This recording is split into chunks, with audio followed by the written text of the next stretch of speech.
Suaranya kedengaran jelas. Alhamdulillah jelas Ustaz.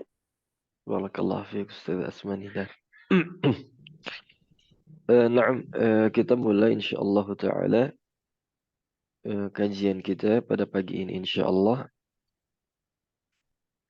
Bismillah.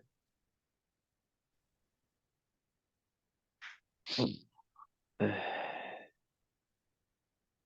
hmm,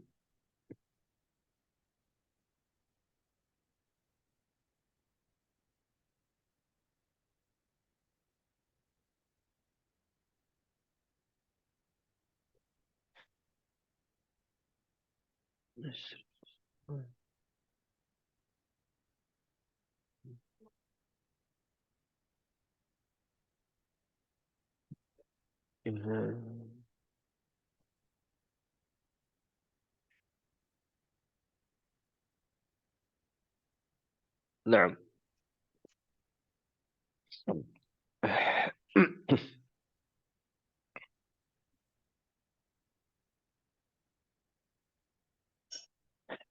طيب بسم الله الرحمن الرحيم. أحييكم بتحية الإسلام. السلام عليكم ورحمة الله وبركاته. Waalaikumsalam warahmatullahi wabarakatuh. الحمد لله رب العالمين وبه نستعين على أمور الدنيا والدين. نبينا محمد وعلى آله وصحبه وسلم تسليما كثيرا. أما بعد، سبحانك لا علم لنا إلا ما علمتنا إنك أنت العليم الحكيم. ربنا اشرح لنا صدورنا ويسر لنا أمورنا واحلل عقدة من ألسنتنا يفقه أقوالنا. آمين يا رب العالمين. Para ikhwah sekalian, asatidzah yang dimuliakan Allah Subhanahu wa taala. Alhamdulillah, kita bersyukur kepada Allah. Syukur dengan hati kita yang senantiasa mengingat nikmat-nikmat Allah. Syukur dengan lisan kita yang senantiasa bertahmid kepada Allah Subhanahu wa taala. Syukur dengan perbuatan, dengan menjaga ketaatan demi ketaatan yang Allah wajibkan kepada kita sebagai seorang hamba. Dan itulah kesempurnaan dari rasa syukur kita kepada Allah Subhanahu wa taala dengan mengabdikan diri ini hanya untuk ibadah kepada Allah. Wa ma khalaqatul jinna wal ins illa liya'budun. Dan tidaklah aku ciptakan jin dan manusia kecuali hanya untuk ibadah, hanya untuk beribadah kepada Allah, hanya untuk mengabdi kepada Allah Subhanahu wa taala. Maka mudah-mudahan kita semua, terutama kita yang menjadi seorang guru, seorang da'i, mudah-mudahan orientasi kita semua untuk ibadah. Urusan rezeki dan urusan dunia yang lainnya insya Allah Allah cukupkan. Inna Allaha huwa razzaqu dzul quwwatil matin. Sesungguhnya Allah sang maha pemberi rezeki dan mencukupi segala kebutuhan hamba-hambanya. Oleh karenanya, pentingnya kita menata niat kita, ya, yang tujuan kita hanya satu, mengikhlaskan niat kita hanya untuk Allah Subhanahu wa ta'ala. Baik, para ikhwah sekalian, rahimakumullah. Kita masih di di bab yang keenam, ya. Kita masih di bab yang keenam. Naam. Dan kita masuk pasal yang ketiga, ya. Faslun. Naam. Eh, Qala al-Imam an-Nawawi rahimahullahu ta'ala wa nafa'ana بعلومه في الدارين آمين. Beliau rahimahullah mengatakan di pasal yang ketiga dari bab 6 ini, adab-adab membaca Al-Quran. Kata beliau, "Idza lam yajidil junubu awil haidu ma'an tayammam." Jika ya,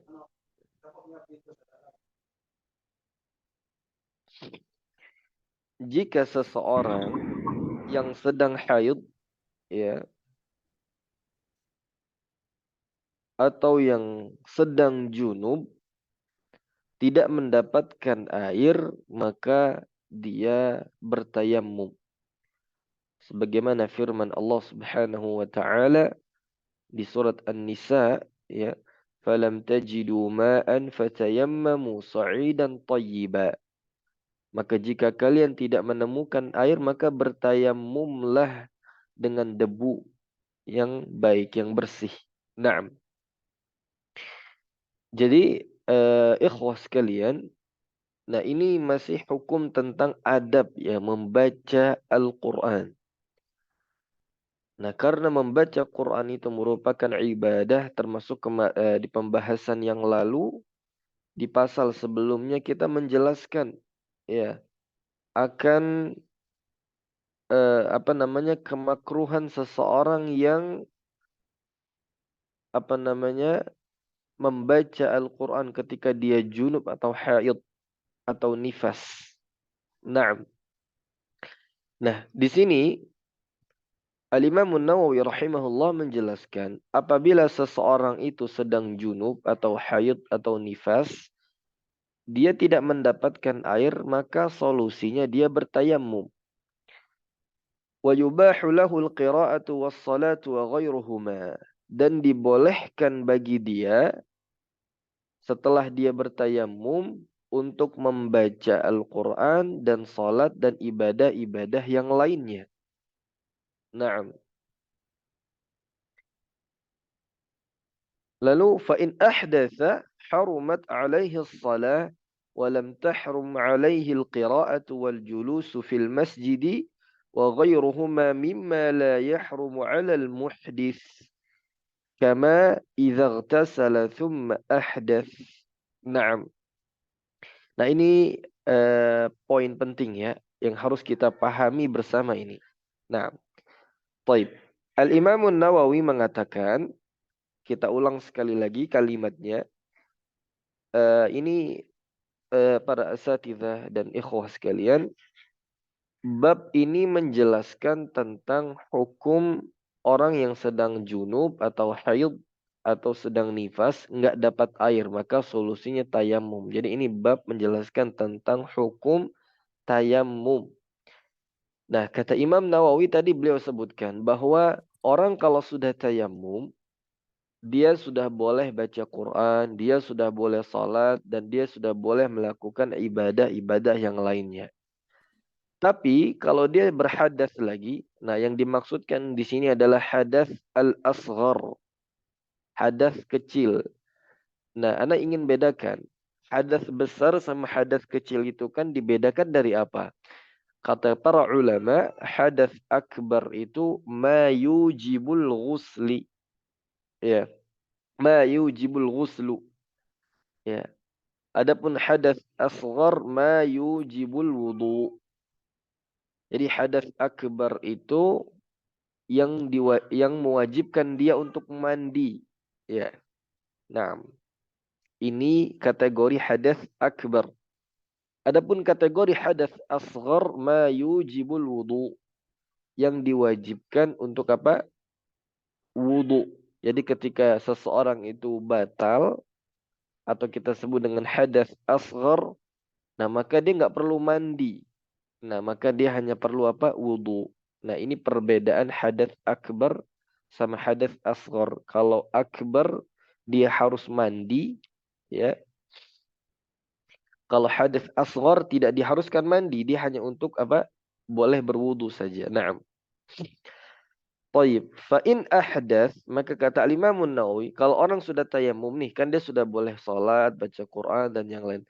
Lalu ketika dia terkena hadas kecil, seperti tiba-tiba dia kentut, dia buang air besar, buang air kecil, ya, atau yang sejenisnya, haruma alaihi shalah wa lam tahrum alaihi al-qira'ah wal julus fil masjid wa ghairihima mimma la yahrum 'ala al-muhdits kama idza ightasala thumma ahdath. Taib. Maka dia diharamkan untuk salat, tapi dia tidak diharamkan untuk baca Quran, tidak diharamkan untuk duduk di masjid atau ibadah-ibadah yang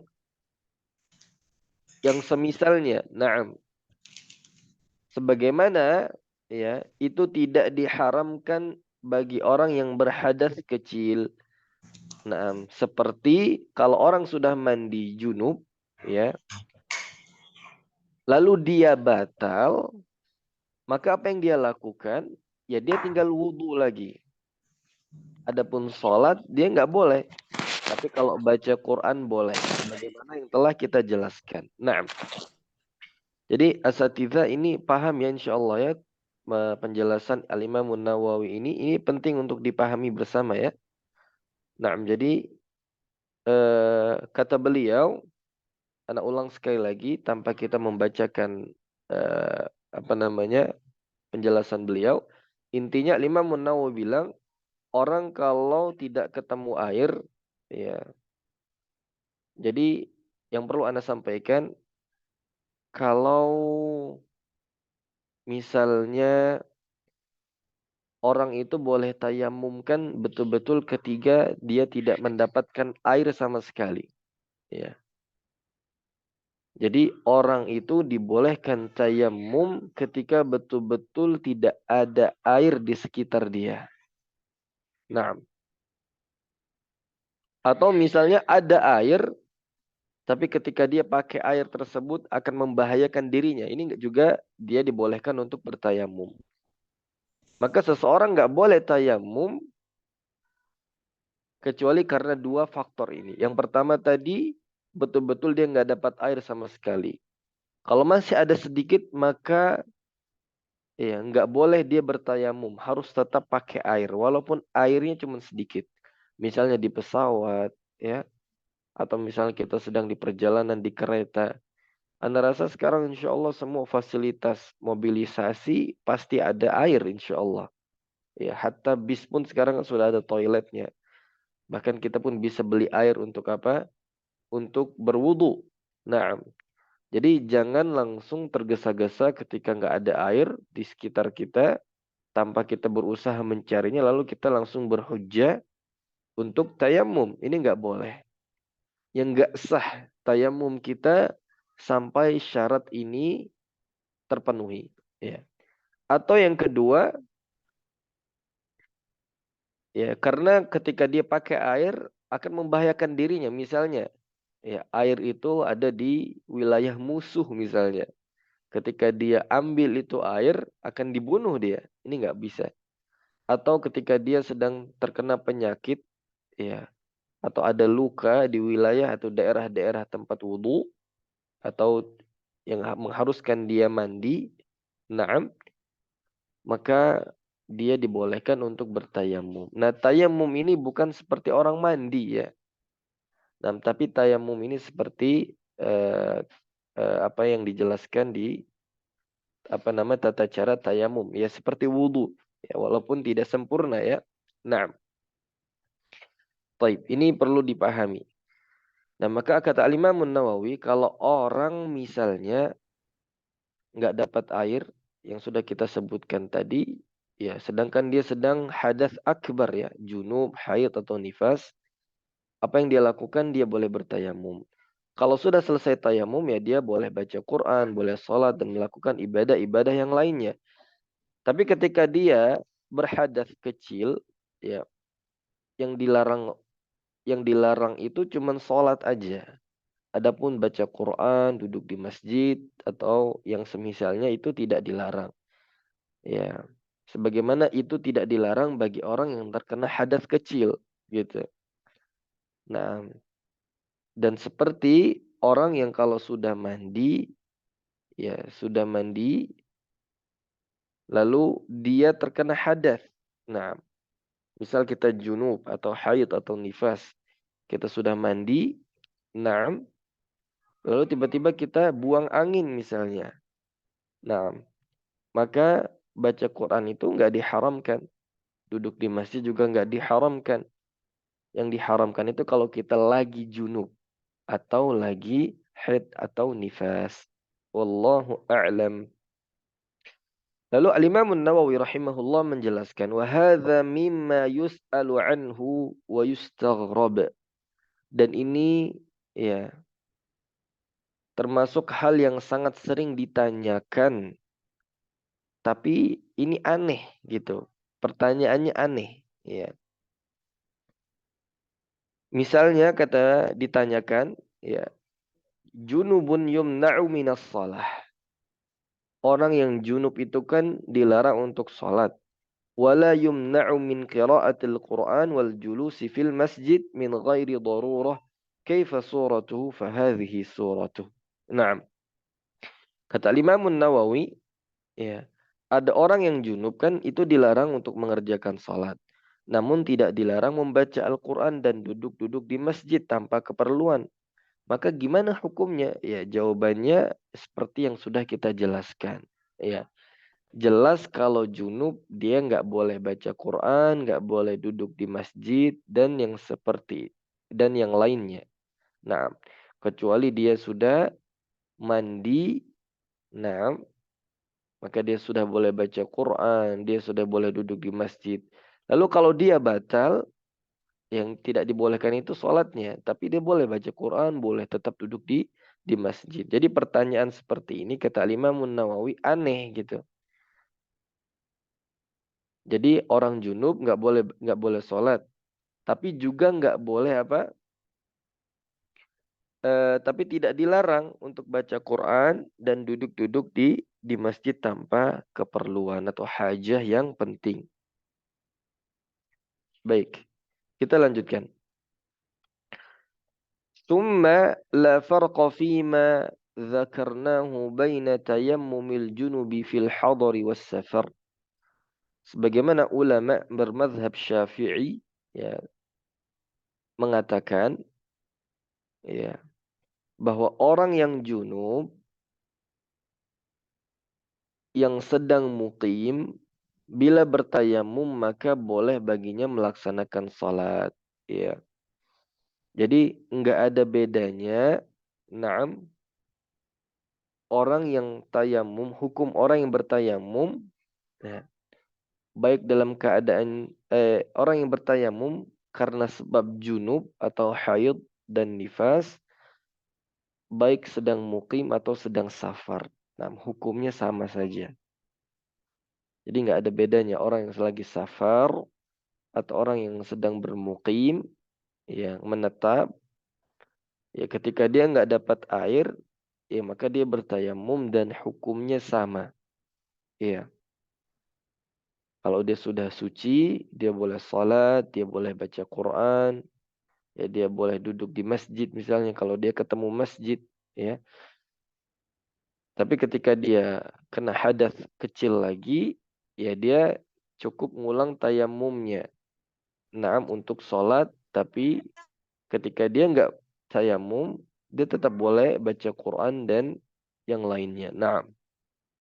وذكر بعض أصحاب الشافعي أنه إذا تيمم في الحضر استباح الصلاة ولا يقرأ بعدها ولا يجلس في المسجد والصحيح جواز ذلك كما قدمناه.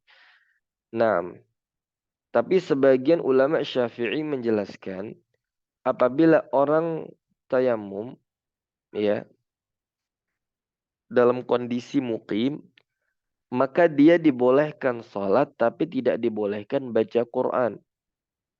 Nah, jadi tayamumnya ini hanya untuk sholat aja. Tapi untuk baca Quran sudah nggak boleh. Jadi betul-betul baca Quran dibolehkan sampai dia mandi. Nah, tapi pendapat yang benar boleh ya. Kalau orang sudah tayamum, Dia boleh sholat, boleh baca Quran, boleh duduk di masjid, dan yang semisalnya. Naam. Walau tayammama wa shalla wa qara'a thumma arada at-tayammum li hadathin aw li faridatin ukhra aw li ghairi dhalik. Afwan. Salah ya? Naam. Ana ulang lagi. Walau tayammama wa shalla wa qara'a thumma ra'a ma'an yalzamuhu isti'maluhu fa innahu yahrum 'alaihi al-qira'atu wa jami'u ma yahrumu 'ala al-junubi hatta yaghtasil. Nah, lalu apabila dia sudah bertayamum, lalu salat dan baca Quran nih, tiba-tiba dia ketemu air, ya maka gugurlah tayamumnya, maka dia harus mandi. Ya.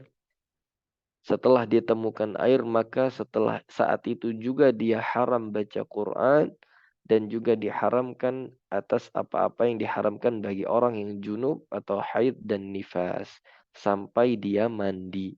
Nah, jelas insyaallah ya. Jadi hukum tayamum ini enggak permanen.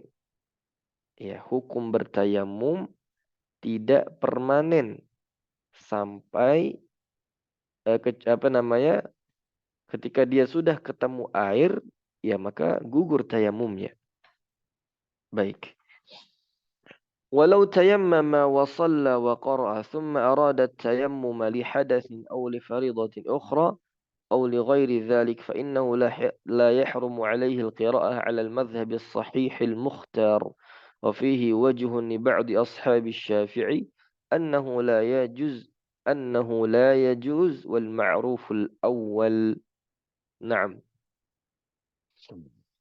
Lalu ya, seandainya ia bertayamum, kemudian dia salat, baca Quran, lalu dia bertayamum lagi, ya karena hadas atau ingin mengerjakan ibadah wajib lainnya, atau karena hal yang lain, maka tidak diharamkan baginya untuk membaca Al-Quran berdasarkan mazhab yang terpilih. Ya, maksudnya pendapat yang terpilih. Dan ini memang ada pendapat yang lain dari sebagian ulama Syafi'i bahwasanya nggak boleh baca Quran. Tapi pendapat yang lebih sahih, nah ini penekanan dari Al-Imam Nawawi, ya boleh gitu untuk baca Quran. Ya kalau dia sudah tayamum.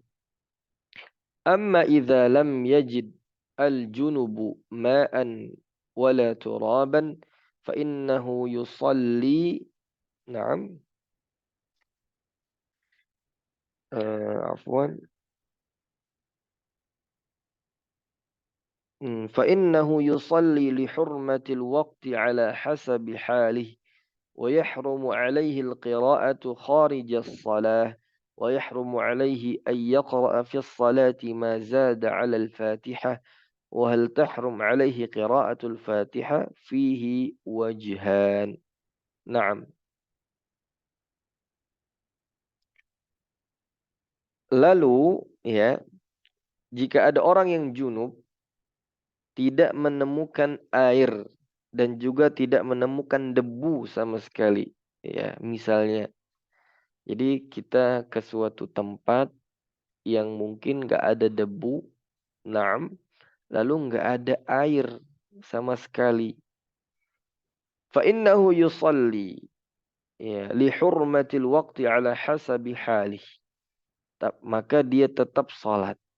Ya, dia tetap salat untuk menghormati waktu salat tersebut dengan keadaannya yang terdesak. Ya. Wa yahrum alaihi al-qira'atu kharij as-salat. Tapi dia enggak boleh baca Quran. Ya. Wa yahrum alaihi an yaqra'a fi as-salati ma zada 'ala al-Fatihah. Wa hal yahrum alaihi al-qira'atu al-Fatihah fihi wajhan. Naam. Jadi dia enggak boleh baca Quran di luar salat. Dan dia juga diharamkan untuk baca Quran di dalam sholatnya kecuali Al-Fatihah aja. Lalu ada pertanyaan, ya, apakah diharamkan juga baca Al-Fatihah? Maka di sini ada dua pendapat. Nah, As-sahihul mukhtar yang benar adalah annahu la yahrum. Jadi dia boleh baca Al-Fatihah di dalam salatnya.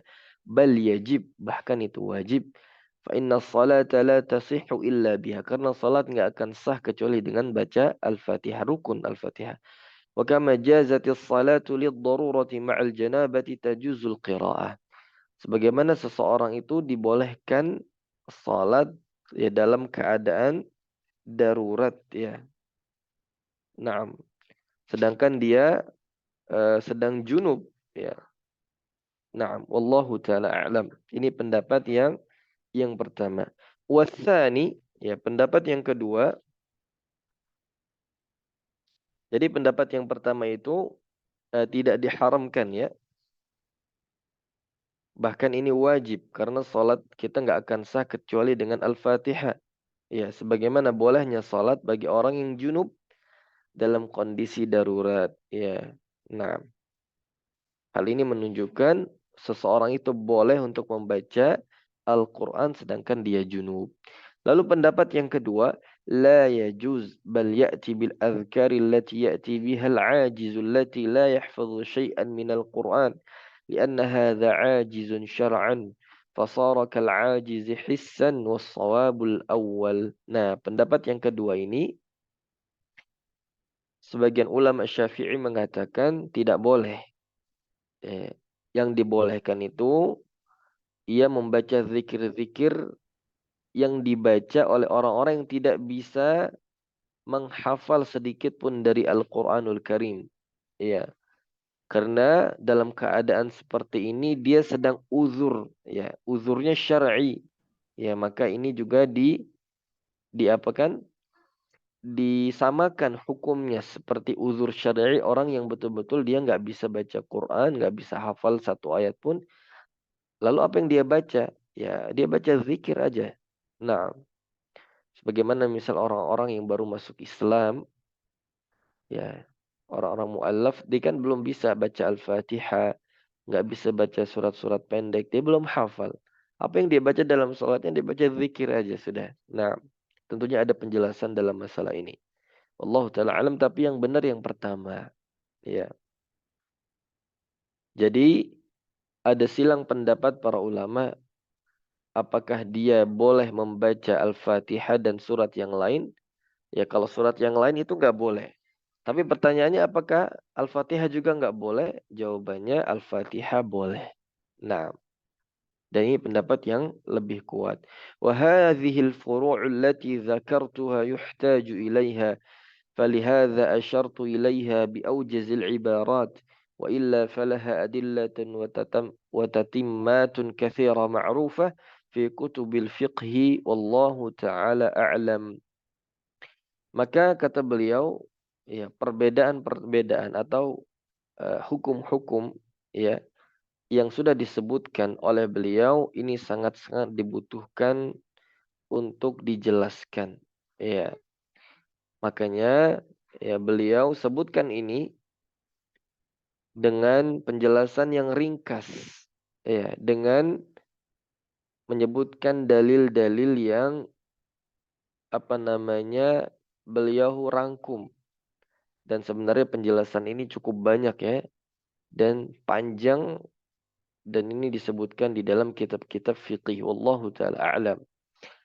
Nah, para ikhwah sekalian, ini sekali lagi materi yang sangat-sangat urgen sekali ya. Dan kita perlu tahu, jadi jangan hanya bicara soal tajwid ya, lalu kita nggak paham masalah hukum membaca Al-Quran ini. Ya, maka sekali lagi kita perlu belajar fikih ya. Sebagaimana saran kami, ya paling tidak ada satu kitab fikih mazhab apapun, ya terutama mazhab Syafi'i untuk negeri kita ini, kita tuntaskan dari awal sampai akhir. Dipelajari, ya dipelajari. Nah, tentunya dengan guru ya, karena fikih ini pembahasannya cukup universal ya, cukup luas. Karena banyak sekali ya mungkin hukum-hukum yang keseharian kita ini perlu memahaminya. Nah, terutama dalam konteks membaca Al-Quranul Karim. Baik. Anda rasa penjelasan Al-Imam Nawawi, Masya Allah, cukup jelas ya apa yang beliau sampaikan, yang kita simpulkan ya bahwa orang yang sedang junub atau haid atau nifas, kalau dia betul-betul nggak ketemu air, maka dia boleh bertayamum. Maka ketika dia sudah bertayamum, status dia seperti orang yang sudah mandi. Ya, mandi junub maksudnya ya, mandi besar. Maka dia sudah dibolehkan salat, dia sudah dibolehkan untuk baca Quran, duduk di masjid, ya, sudah dibolehkan ibadah-ibadah yang lainnya. Nah, termasuk memegang mushaf. Kalau kita katakan dia nggak ketemu air ya, tapi ya setelah dia bertayamum, kemudian dia misal tiba-tiba buang angin atau tiba-tiba dia pipis, ya, buang air kecil atau buang air besar. Nah, apakah dia diharamkan lalu kemudian diharamkan semuanya? Tidak. Dia hanya diharamkan sholat saja. Ya. Atau ibadah-ibadah yang memang wajib untuk mandi besar. Nah, jadi dia cukup wudhu saja. Dia cukup berwudhu, maka dia sudah boleh sholat lagi, ya. Dan ibadah-ibadah yang memang mewajibkan dia untuk berwudhu dan yang lainnya. Nah, lalu kesimpulan yang kedua, ketika dia betul-betul nggak dapat air, ketika dia tayamum lalu dapat air, ya maka gugurlah hukum tayamumnya, dan dia juga diharamkan setelah itu baca Quran, salat dan yang semisalnya sampai dia mandi, ya karena dia sudah ketemu sama air. Nah, lalu yang berikutnya, ya, Al-Imam Nawawi menjelaskan hukum orang yang bertayamum ini berlaku bagi yang musafir atau yang sedang mukim. Lalu pertanyaannya, kapan seseorang itu dikatakan musafir? Berpergian yang jauh? Jawabannya ya, para ulama menjelaskan sekitar 85 kilo ya. Jaraknya, jarak tempuhnya. Walaupun ada silang pendapat di kalangan para ulama, tapi mayoritas ulama menjelaskan di dalam beberapa kitab fiqih, seseorang itu dikatakan safar atau musafir ketika dia menempuh perjalanan kurang lebih 45 kilo. 85 kilo. Walaupun ada syarat-syarat yang lain. Nah, jadi hukumnya sama. Nah, hukumnya sama. Mau dia safar ataupun tidak safar atau sedang mukim. Lalu di sini disebutkan, ketika seseorang itu nggak dapat air, nggak ketemu debu, ya maka dia tetap boleh sholat. Tapi dia nggak boleh baca Quran. Ya. Kenapa dia boleh sholat? Lihurmatil waqti. Untuk menghargai waktu sholat dengan keadaan dia yang darurat. Nah, dan dia juga di dalam sholat hanya boleh baca apa? Baca Al-Fatihah saja. Ya, dia hanya boleh baca Al-Fatihah saja, cukup dengan Al-Fatihah itu, dan dia tidak perlu membaca surat-surat yang lain, atau tidak dibolehkan membaca surat-surat yang lain. Nah, ini penjelasan dari Al-Imam Nawawi pada pasal ini. Mudah-mudahan bisa dipahami insyaallah taala. Tapi kita ambil satu pasal lagi ya. Pasal yang keempat. Qala al-Imam Nawawi wa yustahabbu an takuna al-qira'atu fi makanin nadhifin mukhtar. Ya. Kemudian hendaknya seseorang itu membaca Al-Quran di tempat yang bersih dan nyaman, ya, yang kondusif. Naam. Jadi di tempat-tempat yang kondusif, yang enak untuk baca Quran, yang tidak ribut, yang kemudian tidak keadaan itu mengganggu kita untuk khusyuk dalam membaca Al-Quran. Maka setiap kita perlu nih menyiapkan tempat atau terutama ada ma'had atau lembaga Quran, baik itu bentuknya rumah Quran, itu nggak masalah. Tapi sekali lagi harus kita siapkan ya lokasi yang kondusif gitu lah. Jangan sampai ya orang-orang yang belajar di situ atau ketika kita baca Quran di situ kita terganggu dengan misalnya suara kendaraan, berisiknya orang-orang atau riuhnya apa namanya suara-suara yang mungkin mengganggu kekhusyuan kita di dalam membaca Al-Quran. Jadi ini suatu keharusan ya, diharuskan ya. ولهذا استحب جماعة من العلماء القراءة في المسجid. Oleh karenanya ya mayoritas ulama lebih menyukai ya tempat untuk baca Quran itu ya di masjid ya karena masjid ini yaitu rumah-rumah Allah di muka bumi ini yang pertama. Yang kedua, masjid ini banyak sekali keutamaannya. Bahkan justru di antara tujuan adanya halaqah Quran itu kan untuk menghidupkan masjid.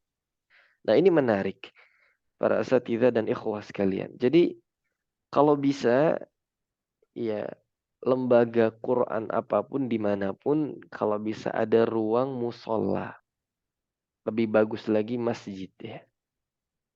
Walaupun secara penggunaan sama ya, tapi tentunya di era kita ini kan dibedakan musola itu ya yang kecil, masjid itu yang besar gitu. Atau musola itu nggak bisa dipakai untuk Jumatan karena jumlahnya nggak sampai 40 orang misalnya yang baligh. Nah maka intinya harus ada musola atau masjid.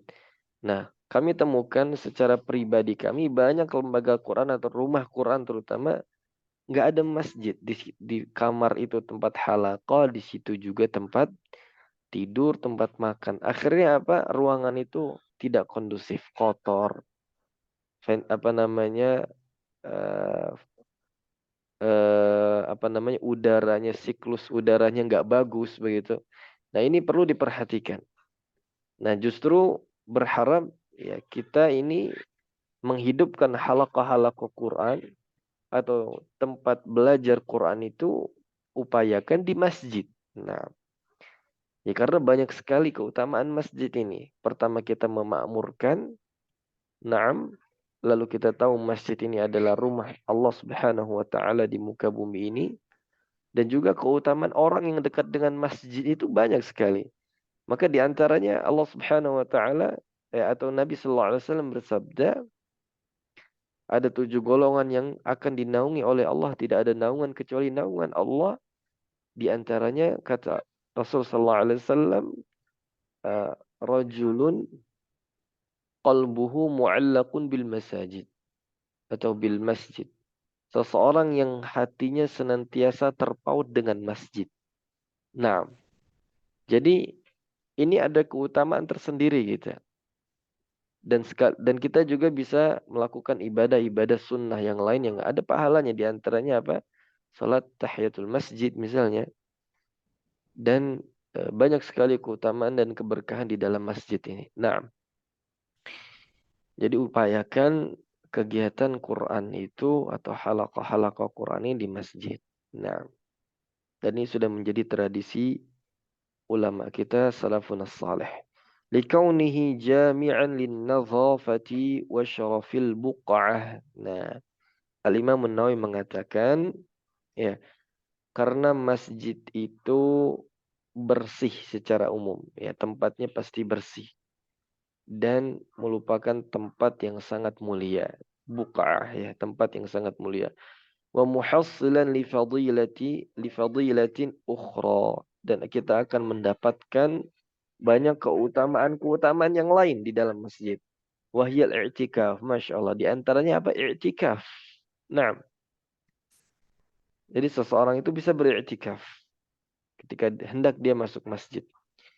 فإنه ينبغي لكل جالس في المسجد أن ينوي الاعتكاف سواء كثر جلوسه أو أقل. Nah, maka dia dianjurkan ya ketika dia duduk di masjid untuk berniat i'tikaf, baik dia lama duduknya atau sebentar aja. Nah, keutamaan i'tikaf, Masya Allah. Bal yanbaghi awwala dukhulihil masjid ayyanwil i'tikaf. Bahkan seyogyanya seharusnya di awal dia ingin masuk ke masjid, dia niat untuk i'tikaf. Nah, jangan lupa. Nah, banyak juga di antara kita, subhanallah, tidak melihat ibadah-ibadah yang mungkin sepele, tapi ternyata pahalanya besar di sisi Allah.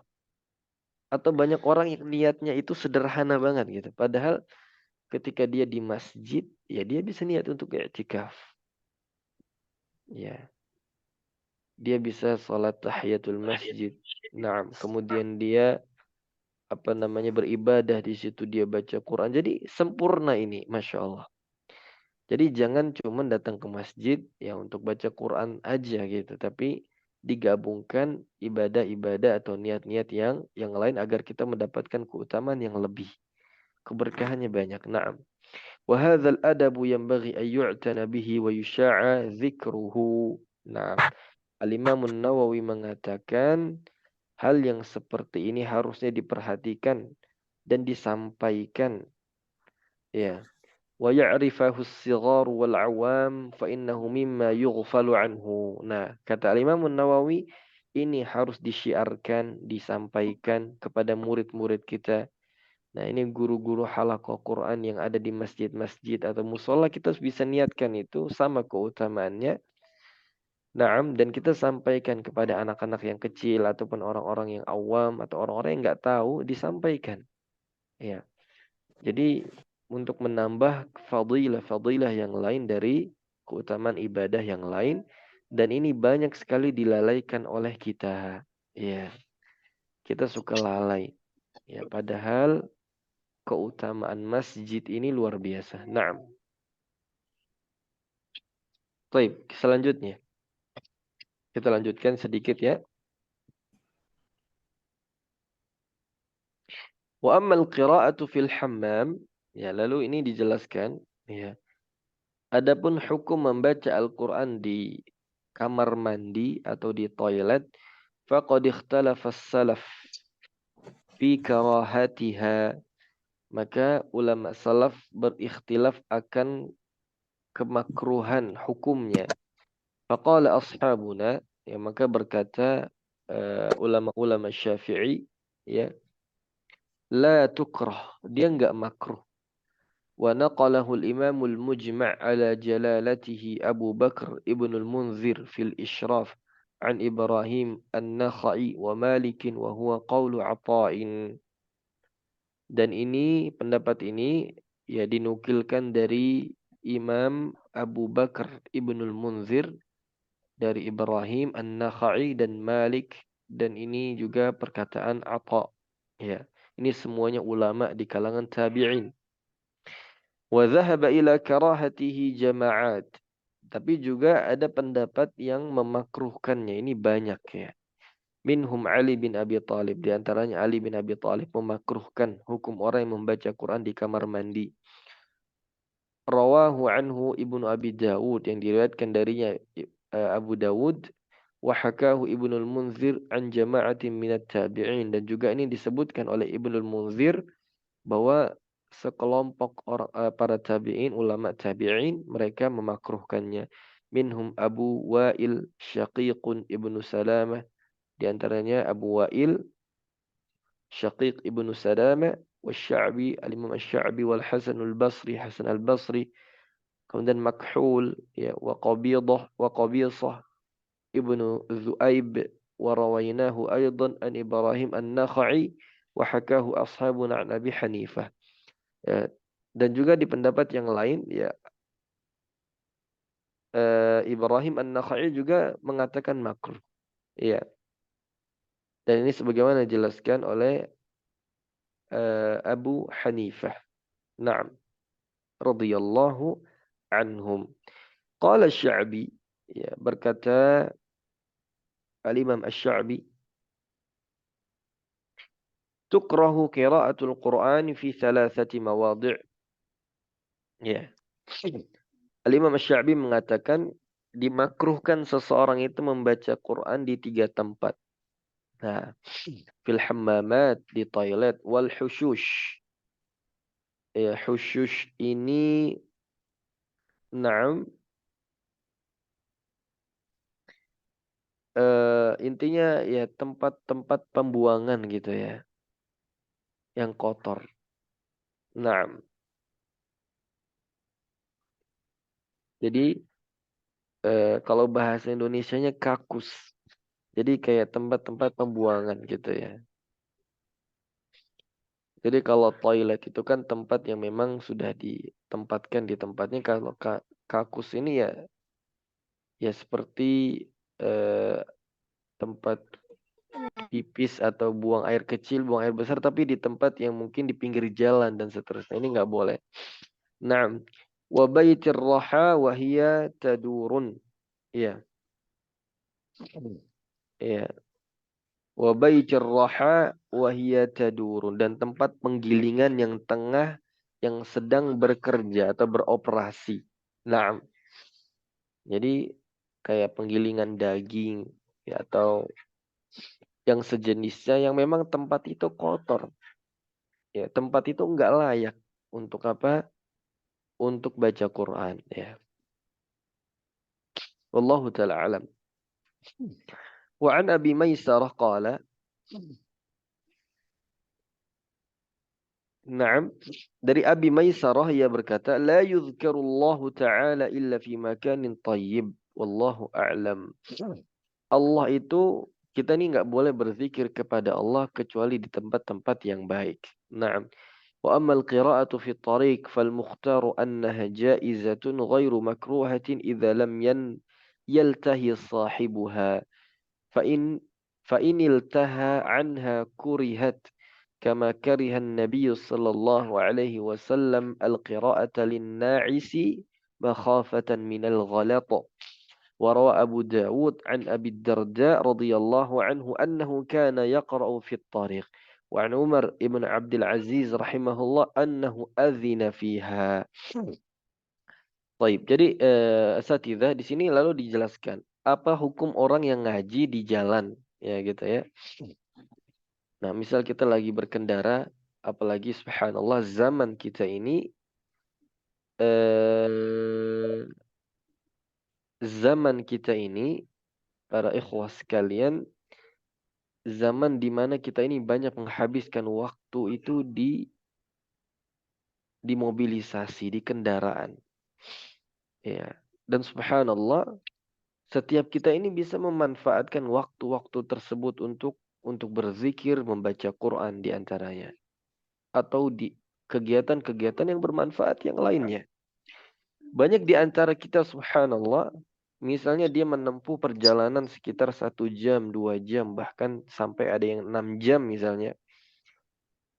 Baik itu naik motor, atau mungkin dia pakai mobil, atau naik bis, kereta, pesawat, kapal, dan sejenisnya. Nah, kita ini kan tidak seperti zaman dulu gitu, subhanallah.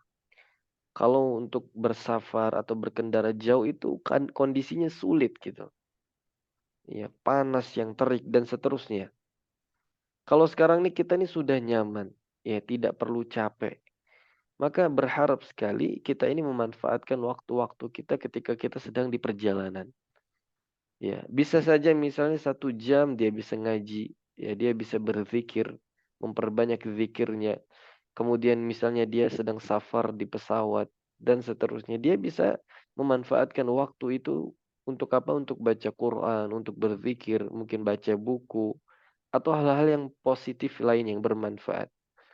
Ya, ini adalah sikap seorang mukmin yang terbaik. Seorang mukmin yang terbaik. Naam. Di apa? Memanfaatkan waktunya dengan baik. Nah, jadi jangan bengong aja atau bingung mau ngapain. Nah, kita bisa buka handphone kita, kita bisa baca Quran, ya kita bisa zikir atau menyimak kajian misalnya atau mendengarkan murattal. Nah, ini hal-hal yang kayak gini ini boleh kita lakukan. Nah, dan ini dibolehkan. Tapi dimakruhkan kalau kita apa namanya hilang khusyuknya. Nah, jadi Misalnya kita ngaji di motor, misalnya kita kita yang supir atau kita naik mobil kita yang supir dan kalau kita kondisinya lagi yang menyupir gitu ya. Nah, kita khawatir kalau kita fokus Quran akhirnya nggak fokus ke jalan akan membahayakan kita dan penumpang. Ya maka hal seperti ini makruh hukumnya. Tapi kalau kita sedang dibonceng atau kita posisinya bukan lagi supir, sayang sekali waktu kita habis untuk bengong aja atau hanya untuk menikmati perjalanan. Ya, ini penting untuk kita perhatikan. Kenapa? Karena hal ini juga dibenci sebagaimana Nabi melarang seseorang itu baca Quran sedang kondisi ngantuk. Ya, karena khawatir dia salah atau keliru. Salah baca ayat. Nah, karena akan mempengaruhi merusak ayat, merusak makna ini bahaya. Sebagaimana dari Abu Dawud, dari Abi Darda radhiyallahu anhu bahwa Nabi sallallahu alaihi wasallam biasa membaca Quran di jalan. Nah, eh, lalu Afwan, Ibnu Abi Dawud meriwayatkan bahwa Abu Darda pernah membaca Al-Quran di jalan. Ia juga meriwayatkan bahwa Umar Ibnu Abdul Aziz rahimahullah membolehkan akan hal tersebut. Nah, qala Ibnu Abi Dawud wa haddatsani Abu Rabi' qala akhbarana Ibnu Wahb qala sa'altu Malikan 'anil rajuli yusalli min akhiril lail فيخرج إلى المسجد وقد بقي من السورة التي كان يقرأ فيها الشيء فقال معلم القراءة تكون في الطريق وكره ذلك وهذا إسناد صحيح عن مالك رضي الله عنه. Disebutkan oleh Ibnu Abi Dawud ya telah menceritakan kepadaku Abu Rabi' ya bahwa ia berkata ya aku pernah bertanya akhbarana Ibnu Wahab ya telah memberitahukan kepada kami Ibnu Wahab lalu dia berkata aku pernah bertanya Malik ya tentang seseorang yang salat ya pada akhir malam kemudian dia keluar menuju masjid sedangkan surat yang ia baca pada waktu sholat itu belum selesai. Nah, maka Malik menjawab, Imam Malik menjawab, saya tidak tahu ada orang membaca Al-Quran di jalan. Ya, dan ia tidak menyukainya. Jadi Imam Malik memakruhkannya. Wahada isnadun sahih an Malik radhiyallahu anhu. Nah, tapi Allah Ta'ala alam, ikhwas sekalian, ya ini yang pendapat lebih tepat boleh asalkan dia tetap bisa fokus dan apa namanya tidak keliru gitu dalam baca Quran. Kita khawatir misalnya lagi di jalan, lagi di tempat umum, ya karena mungkin kita apa namanya fokus pada jalan atau fokus pada pemandangan atau fokus pada sekitar kita yang dikhawatirkan kita malah baca Qurannya salah-salah, ya atau kita nggak khusyuk dalam membacanya. Maka ya kita dimakruhkan. Tapi insya Allah hari-hari ini di zaman kita ini ya semua kendaraan nyaman insya Allah. Jadi sayang kalau kita nggak memanfaatkan waktu itu untuk apa? Murojaah Quran. Yang nggak punya waktu, misalnya kita sibuk nih berdakwah sana kemari di jalan. Terus mengatakan nggak ada waktu. Ya waktu kita ya saat kita safar. Saat kita berada di jalan untuk baca Quran. Dan ini asatidzah sekalian butuh kebiasaan. Butuh pembiasaan. Ya, sehingga kita terbiasa. Banyak orang itu karena dia nggak membiasakan, akhirnya apa? Lalai, sayang waktunya. Hanya termenung aja, diam, belongok gitu. Nah, ini sayang sekali. Bagaimana seorang mukmin ya kita meninggalkan sesuatu yang tidak bermanfaat bagi kita dan melakukan yang bermanfaat. Min husni islami tarkuhu ma la ya'nih kata Nabi sallallahu alaihi wasallam. Di antara tanda baiknya keislaman seseorang meninggalkan sesuatu yang tidak bermanfaat baginya. Wallahu taala alam. Dan mungkin ini yang dapat Anda sampaikan. Mudah-mudahan bermanfaat insyaallah taala. Thayyib, ini ada yang bertanya, untuk ini yang masalah halaman ya, untuk masalah halaman, ingat patokan kita bab yang pertama sama pasal. Jadi walaupun beda cetakan, patokan kita bab dan subbab atau yang kita sebut dengan pasal. Ya, itu insya Allah patokannya. Nah, jadi yang terlambat bisa menanyakan bab berapa dan pasal berapa biar melihat versi cetakan masing-masing baik yang Arab atau yang terjemahan. Nah, ada yang bertanya bagaimana seseorang membangun musola atau masjid kecil yang masih dalam perkarangan rumahnya. Tetapi karena di daerah itu ada masjid yang lebih besar, warga di sana lebih memakmurkan masjid sehingga musola yang tidak digunakan untuk sholat. Apabila musola yang dipakai untuk rumah Quran, apa fadilah tetap sama dengan rumah Quran di masjid? Nah, jawabannya iya. Keutamaannya tetap sama.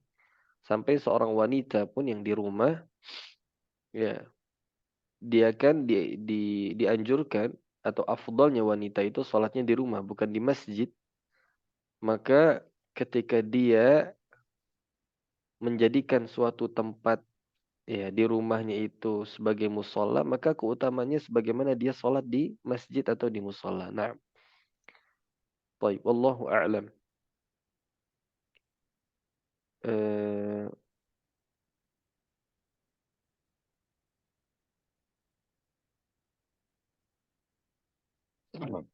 nah, ini pertanyaan yang kedua, apakah sepanjang hari dalam masa haid atau nifas boleh membaca Quran dan apakah harus berwudu juga? Ya ini hukum di pasal yang sebelumnya, orang yang haid atau nifas, ya dia apa namanya? Kalau kita lihat di dalam kitab ini, eh, dia boleh, afwan, dia nggak boleh baca Quran ya. Nah, dia nggak boleh baca Quran, dia nggak perlu wudu gitu. Yang dia boleh itu orang yang haid nifas, naam, atau yang sedang haid, lalu atau sedang nifas, atau sedang junub, dia hanya boleh berzikir aja. Dia boleh hanya berzikir saja atau dia boleh berdoa. Naam. Dan dia boleh baca Quran tapi dalam hati.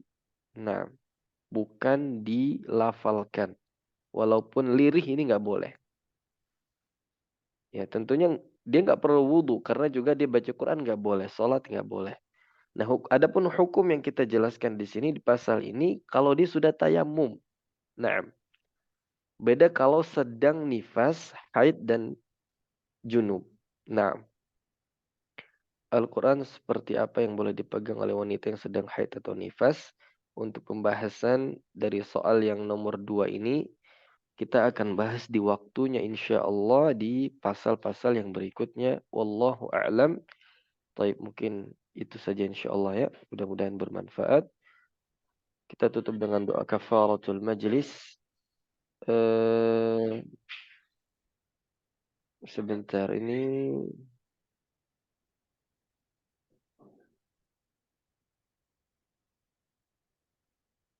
Naam, dalam keadaan belajar Ustaz atau sebagai pengajar.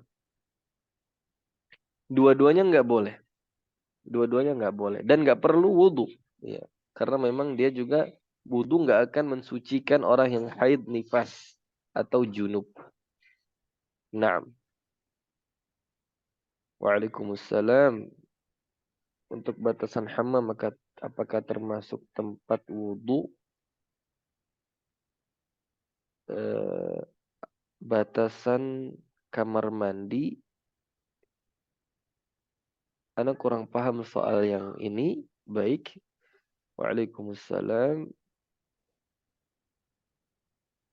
Naam, boleh. Kalau cuman mendengarkan murotal tentunya boleh. Dan ini tentunya lebih bermanfaat lagi. Tapi yang kita bahas ini ya mendengarkan murotal dengan headset ya itu boleh. Tapi yang kita bahas ini hukum baca Quran. ya, membaca Quran. Tentunya kalau dia nggak bisa baca Quran atau dia nggak punya hafalan, dia dengarkan murotal, dia dengarkan kajian, ini akan jauh lebih bermanfaat daripada dia bingung di jalan, ya, atau hanya pelongok-pelongo, apalagi ternyata kita malah tidak menjaga mata kita dari maksiat. Nah, Afwan Ustadz, kalau membaguskan bacaan murid saat haid ini juga sama nggak boleh, karena konteksnya Quran, ya. Kita hanya boleh mendengarkan saja. Kita hanya boleh mendengarkan saja sambil melihat. Adapun kita melafalkan itu Quran sedikit atau banyak nggak boleh. Wallahu a'lam. Baik ya, cukup. Naam, subhanakallahumma bihamdik nasyhadu an la ilaha illa ant nastaghfiruka wa natubu ilaik. Akhirul kalam. Assalamualaikum warahmatullahi wabarakatuh. Waalaikumsalam warahmatullahi wabarakatuh. Waalaikumsalam warahmatullahi wabarakatuh. Barakallahu fiik. Amin wa iyyakum. Ustaz. Barakallahu fikum. Waalaikumsalam.